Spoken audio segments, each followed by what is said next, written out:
Hello friends, I am Ankit. स्वागत है आपका अपने YouTube channel Mankit 72 way to success में। फ्रेंड्स, जैसा कि आप सभी जानते हैं, कोई भी नई अपडेट आती है मैं आपको जानकारी ज़रूर देता हूं। और आज की जो अपडेट है वो है आपकी जो हरियाणा सीईटी भर्ती है उसको लेकर सबसे मेन केस जो है वो है।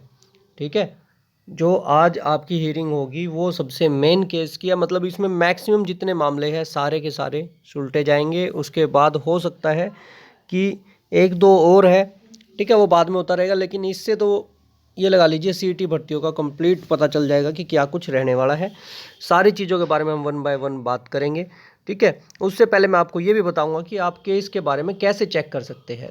तो सभी अपडेट्स पाने के लिए चैनल को जरूर सब्सक्राइब करें, वीडियो को लाइक व शेयर करें। आज की इस वीडियो में आपको बताऊंगा कि 5 नंबर वाला मामला है उसका क्या सोल्यूशन हो सकता है, 56 के बारे में मेरा क्या व्यू और क्या हो सकता है। ठीक है, और साथ में एग्ज़ाम कैंसिल होगा या नहीं, क्वालिफ़िकेशन स्पेशल क्वालिफ़िकेशन वाला और वेरिफिकेशन वाला, और सारे मामले एक साथ। सबसे पहले एक चीज़ बताना चाहूँगा, ठीक है, जो साथी भाई सिर्फ ये देखने के लिए कि केस में क्या चल रहा है उनके लिए एक अपडेट दे दूँ। देखिए, आपको करना क्या है, जस्ट अभी मैंने डिस्प्ले बोर्ड पर जाइए।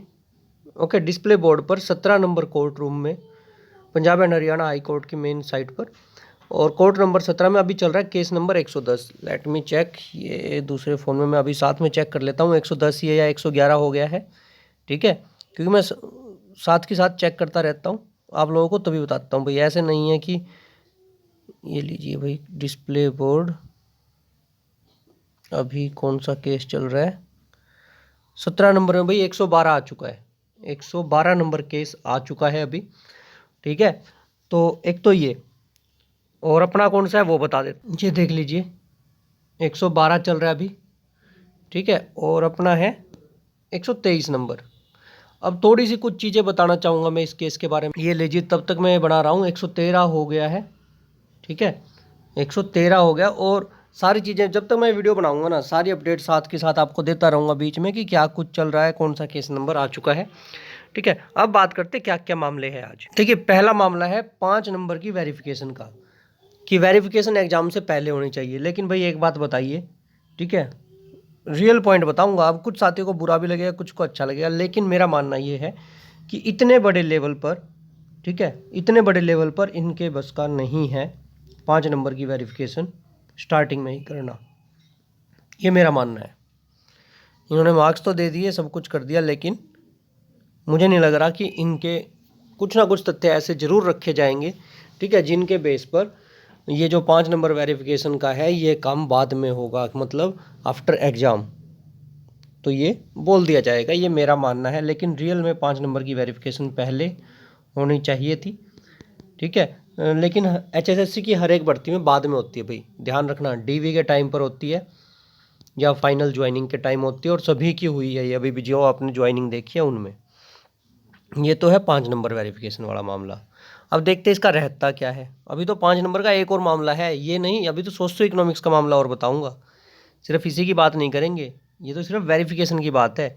दूसरा कि 5 नंबर मिलने चाहिए या नहीं उसके बारे में बात करेंगे। दूसरा है अभी रिजर्वेशन पॉलिसी। भाई रिजर्वेशन पॉलिसी को चैलेंज किया गया है कि आपने जो ये रिजर्वेशन दी है ये गलत तरीके से दी गई है।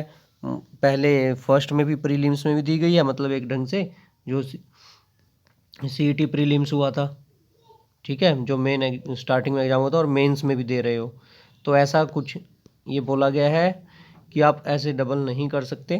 ठीक है, उसके लिए भी चैलेंज हुआ, और कल परसों आपने इससे पहले भी इसके बारे में एक अपडेट और देखी होगी।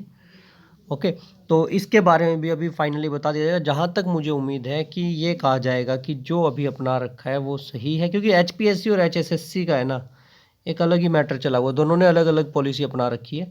एक एचएसएससी ने, जिसके बारे में मैंने कंप्लीट बताया था एक दिन, वर्सेज एचपीएससी। लेकिन आज उसके बारे में ज़्यादा बात करने का फ़ायदा नहीं है, क्योंकि आज फाइनल डिसीजन ही आ जाएगा। ठीक है, इसके बारे में मैं कुछ नहीं कहना चाहूँगा, देखते हैं क्या कुछ रहता है, क्योंकि आज का काम ये है कि आज आपको सारी अपडेट्स जो है वो मिल जाए। यहाँ पर तो मैं सिर्फ ये बताऊँगा कौन कौन सी चीज़ें आपको आज जो है इस केस में देखने को मिलेंगी, सारी चीज़ें आपकी अपडेट हो जाएंगी। एचएसएससी कट ऑफ का मामला है। भाई कट ऑफ का मामला क्या है कि जैसे देखिए 65 जनरल की कट ऑफ है। ठीक है, अब 65 से कम करने के लिए ना और कैटेगरी की, जैसे 64 करने के लिए या 65 तक लाने के लिए पहले क्या हो रही थी, BCB की 67 आ रही थी, तो इसको 65 करने के लिए 4 गुना की बजाय 4 टाइम्स की बजाय यहाँ पर 8 to 10 टाइम्स भी यूज हुए, क्योंकि ऑलरेडी देखिए 67 पर जा रही थी, लेकिन अब क्या किया गया है, उसको चेंज करने के लिए ये सारा काम किया गया और यही अब रूल अपनाया गया 56-57 में भी आपने देखा होगा। तो अब इसको भी चैलेंज किया गया था, ठीक है, इसको चैलेंज किया गया था। अब आज पता लग जाएगा भाई उसका भी क्या रहने वाला है। मेरा काम है आज आप लोगों को सारी अपडेट 1 बाय 1 प्रोवाइड करना और बताना कि क्या क्या केस है आज, क्यों आज सबसे मेन। इसके बाद भाई आज एक इम्पोर्टेंट केस है ESM और DSM वाला, ठीक है, उसका भी कुछ फाइनल कंक्लूजन निकलने की उम्मीद है, ठीक है। लेकिन जहाँ तक उम्मीद है ESM और DSM वाले केस में अगर गवर्नमेंट गाइडलाइंस के भरोसे चले ना, गाइडलाइंस के भरोसे चलेंगे तो ESM को बेनिफिट मिलेगा और नोटिफिकेशन के अकॉर्डिंग DSM को। तो देखते अब, क्योंकि माननीय हाई कोर्ट का काम है कि वो किसी के साथ भी, ठीक है, किसी के साथ भी अन्याय ना हो, इस बात का सबसे पहले ध्यान रखा जाता है। तो अब वो देखते हैं भाई क्या कुछ रहेगा, दोनों में से कौन सा पक्ष है जिसकी बात मानी जाएगी या कोई बीच का रास्ता निकाला जाएगा, ठीक है। क्योंकि अभी तो HSSC भी तो अपना पक्ष रखेगी ना कि किस चीज़ का क्या सोल्यूशन वो कर सकते हैं। अब सबसे मेन मुद्दा भाई 56 और 57 का, 56 और 57 का। तो 56-57 का मैं आपको मुद्दा बता दूं, सबसे मेन जो रहने वाला है कि आज है ना 56-57 का फाइनल ये हो जाएगा कि क्या 56-57 जो है कैंसिल होगा या बचेगा, या फिर बचेगा। देखिए अगर हुआ 56-57 कैंसिल, अगर हुआ कैंसिल तो भाई फिर तो रेडी हो जाना नेक्स्ट एग्ज़ाम के लिए साथ के साथ, और अगर नहीं हुआ फिर ज्वाइनिंग के लिए रेडी हो जाना भाई, ठीक है। अपने लिए है ना, मतलब दोनों रास्ते ओपन रखना, सीधा बता रहा हूँ, ऐसे नहीं है कि भाई हमारे साथ गलत हुआ हमारे साथ, क्योंकि यहाँ पर जो होगा ना वो फाइनल होगा। अब कुछ बताऊंगा, कुछ ऐसे फैक्ट्स है जो भर्ती को लेट करवाने के चक्कर में वो अभी भी है ना, सबसे पहले एक ही बात कहेंगे कि हम सुप्रीम कोर्ट जाएंगे। भाई माननीय सुप्रीम कोर्ट जाइए, अच्छी बात है, अगर किसी के अधिकारों का हनन होता है तो उसको माननीय सुप्रीम कोर्ट भी जाना चाहिए, मुझे पता है। अब नेक्स्ट जो है ना, कुछ आपने देखा भी होगा, कुछ बंदों का काम सिर्फ ये है, और ऐसा नहीं है, देखिए उनमें से एक के साथ तो ऐसा भी हुआ है कि गलत फैक्ट रखने की वजह से जिस चीज़ का ऑलरेडी सोल्यूशन हो चुका था उस केस को दोबारा ले जाने के लिए, ठीक है, 1 लाख रुपए का जुर्माना लगा था। 1 लाख रुपए का, मैंने वो वीडियो नहीं बनाई थी क्योंकि देखिए वो एक किसी की ट्राई थी, ठीक है, किसी ने कोशिश की थी, तो उसके बारे में ऐसे गलत बोलना ठीक नहीं है। वो उनको केस जुर्माना लगा है उनकी गलती से, ठीक है, फाइन लगा है, क्योंकि ऑलरेडी उसी चीज़ पर जो है डिसीजन आ चुका था, और फिर वही लेकर जाना CET भर्ती को लेट करने के लिए, स्पेशल बता रहा हूँ, CET भर्ती को लेट करने के लिए माना जाता है फिर उस फैक्ट को। अब यही काम, ठीक है, अगर कोई और करेगा तो भाई आप फिर समझ सकते हो।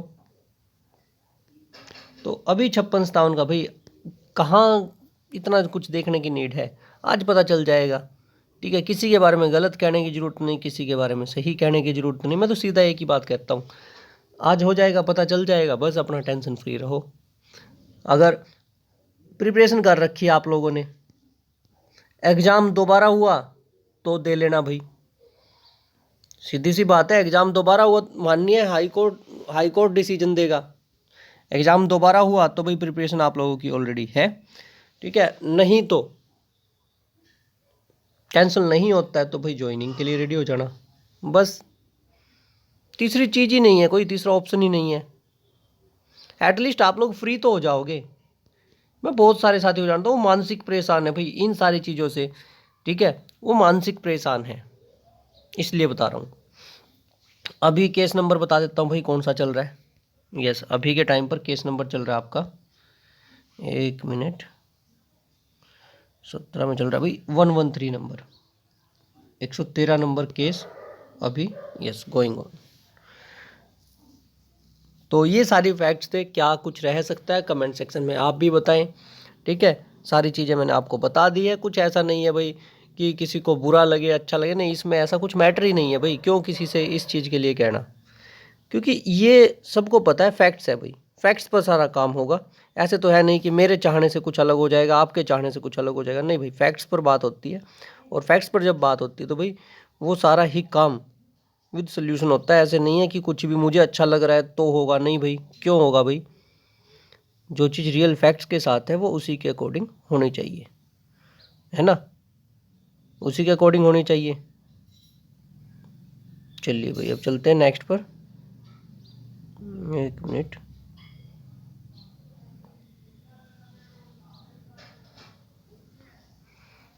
ओके। तो भाई जो चैनल पर नए हैं भाई, चैनल को सब्सक्राइब करें। टेलीग्राम मंकित 72 पर आपको सारी अपडेट्स मिलती रहेंगी।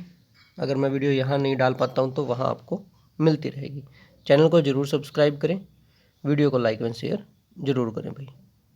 ओके, वीडियो को लाइक एंड शेयर ज़रूर करें। धन्यवाद, आपका दिन